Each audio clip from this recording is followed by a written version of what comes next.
తూర్పుగోదావరి జిల్లాలోని నల్లమడుగు అనే చిన్న గ్రామం. పచ్చని పొలాలు, ఆవు మేకలు, పసుపు గోధుమ రంగులోని తాటి చెట్లు అన్నీ కలిసి ఒక ప్రశాంత వాతావరణం కలిగించేవి. కాని ఆ గ్రామం వెనుక ఉన్న బంజారా గుట్ట మాత్రం గ్రామస్తులు దూరంగా వెళ్లే స్థలం. ఆ గుట్ట మీదున్న ఒక పాడుబడిన బంగ్లాను చూసి అందరికీ వణుకు పుడుతుంది. ఆ బంగ్లా పేరు రుద్రవంశీ కోట. ఒకప్పుడు అది ఒక పెద్ద రాజవంశానికి నివాసం.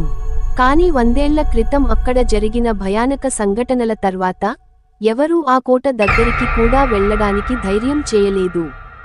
గ్రామస్తులు చెబుతారు, అది మనుషుల కోట కాదు, అక్కడ ఆత్మలు ఉంటాయి. అర్ధరాత్రి అక్కడి కిటికీలలోంచి రక్తం లాంటి ఎరుపు వెలుగులు కనిపిస్తాయి. ఎవరు లోపలికి వెళ్లారో వారు తిరిగి బయటికి రాలేదు. మన కథానాయకుడు ఆదిత్య హైదరాబాద్లో చదువుకున్న, ఇప్పుడు జర్నలిస్ట్గా పనిచేస్తున్న యువకుడు. కొత్త కథలు, రహస్యాలు వెతికే తపన అతనిలో ఉంది.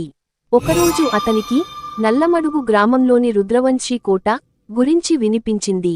ఆదిత్యకి ఆ కోట వెనుకున్న నిజం తెలుసుకోవాలనే తపన కలిగింది. అతని స్నేహితురాలు మేఘనా డాక్యుమెంటరీ ఫిల్మ్ మేకర్.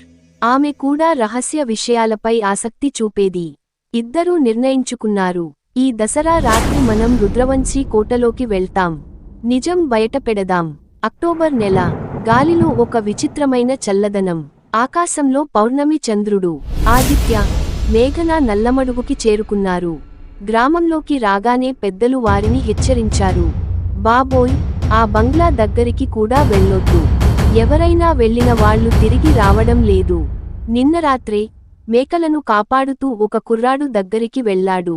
ఇప్పటికీ కనిపించడం లేదు. కానీ జర్నలిస్ట్ అయిన ఆదిత్య వెనకడుగు వేయలేదు. అతని మాట నిజం తెలిసినప్పుడే భయం పోతుంది. నేను దాని వెనుక రహస్యాన్ని బయట పెడతా. రాత్రి 12 గంటల సమయంలో ఇద్దరూ కెమెరాలు, టార్చ్లైట్లు, రికార్డింగ్ పరికరాలతో కోట వైపు బయలుదేరారు. ఆ గుట్ట మీద కోటను చూసేసరికి గుండె దడ పెరిగింది. భారీ కటకటాల గుమ్మం, పైకప్పుల మీద వేలాడే వామ్మో ముళ్లవేలు, తలుపుల మీద పాత రక్తపు మరకలు. ఒక పిచ్చుక అరుపు మేఘనా వణికిపోయింది. అంతలో తలుపు తరుము అనిపిస్తూ నెమ్మదిగా తెరుచుకుంది. ఆదిత్య గట్టిగా చెప్పాడు, లోపలికి వెళ్దాం, మనం వెనక్కి తిరగలేం. లోపలికి అడుగుపెట్టగానే చలి గాలి వీచింది. గోడలపై రుద్రవంశీ రాజుల చిత్రాలు. కాని ఆ చిత్రాలలోని కళ్ళు వారినే చూస్తున్నట్టుగా అనిపించాయి. తలుపులు స్వయంగా ధపాం అంటూ మూసుకుపోయాయి.